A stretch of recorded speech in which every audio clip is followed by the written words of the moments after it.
सनातनी ज्ञान की माध्यम से जानेंगे कि भाग्य का लिखा कभी नहीं मिटता, पंडित और यमदूत की कहानी। किसी गांव में एक प्रसिद्ध पंडित जी रहते थे। वे वेद पुराणों के ज्ञाता थे और अपनी विद्वता के लिए पूरे क्षेत्र में प्रसिद्ध थे। पंडित जी का मानना था कि मेहनत और कर्म से मनुष्य अपने भाग्य को बदल सकता है।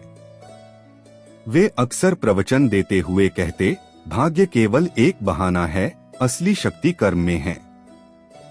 पंडित जी की विद्वता। गांव वाले पंडित जी की बातों पर भरोसा करते थे, लेकिन कई बार उन्हें अपने जीवन में अजीब घटनाओं का सामना करना पड़ता। पंडित जी के पास कोई भी समस्या लेकर आता तो वे उसे कर्म और ज्ञान का रास्ता दिखाते।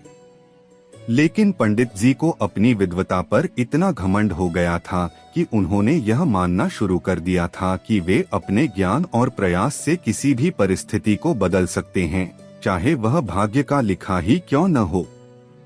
यमदूत का आगमन।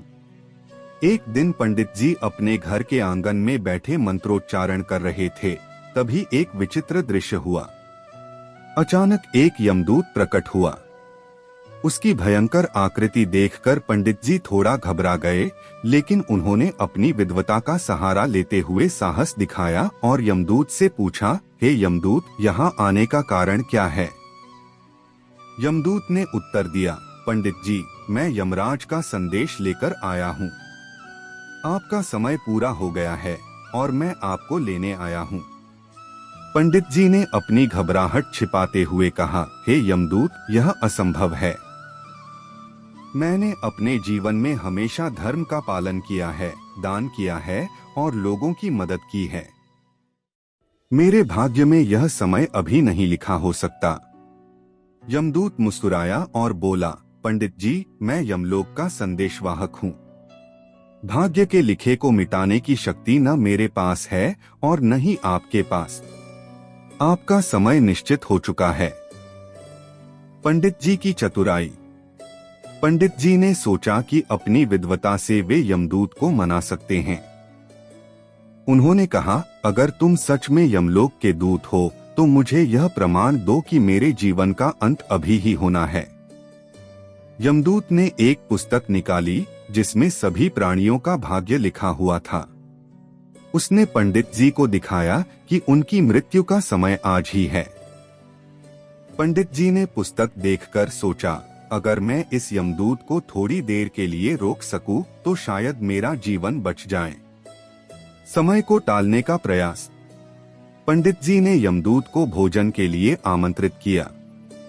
यमदूत ने पहले मना किया, लेकिन पंडित जी के आग्रह पर मान गया। पंडित जी ने स्वादिष्ट भोजन बनवाया और यमदूत को खिलाने लगे।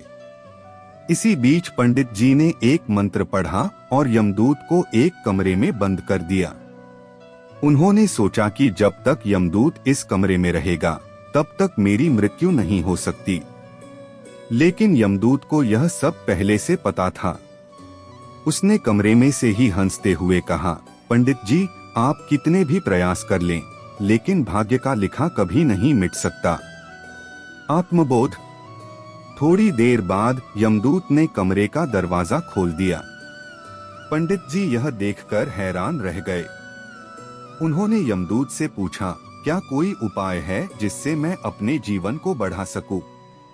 यमदूत ने गंभीरता से कहा, पंडित जी, आपने जो भी धर्म और कर्म किए हैं वे आपके लिए मोक्ष का द्वार खोलेंगे, लेकिन मृत्यु एक अनिवार्य सत्य है। इसे टाला नहीं जा सकता। पंडित जी को अपनी भूल का एहसास हुआ। उन्होंने स्वीकार किया कि भाग्य का लिखा मिटाया नहीं जा सकता, लेकिन अच्छे कर्मों से उसे सुंदर बनाया जा सकता है। कहानी का संदेश। इस घटना ने पंडित जी को यह सिखाया कि जीवन में कर्म और धर्म का पालन करना आवश्यक है, लेकिन भाग्य के लिखे को बदलने का अहंकार नहीं करना चाहिए। भाग्य और कर्म दोनों साथ चलते हैं और यह हमारे ऊपर है कि हम अपने कर्मों से अपने जीवन को बेहतर बनाएं। इस कहानी का मुख्य संदेश यह है कि भाग्य का लिखा अटल है, लेकिन अच्छे कर्मों और धर्म के पालन से जीवन को सार्थक बनाया जा सकता है। अहंकार को छोड़कर आत्मज्ञान की ओर बढ़ना ही सच्चा मार्ग है। चैनल पर नया है तो चैनल को सब्सक्राइब कर ले ताकि आने वाले हर वीडियो आप तक पहले पहुंच सके। धन्यवाद।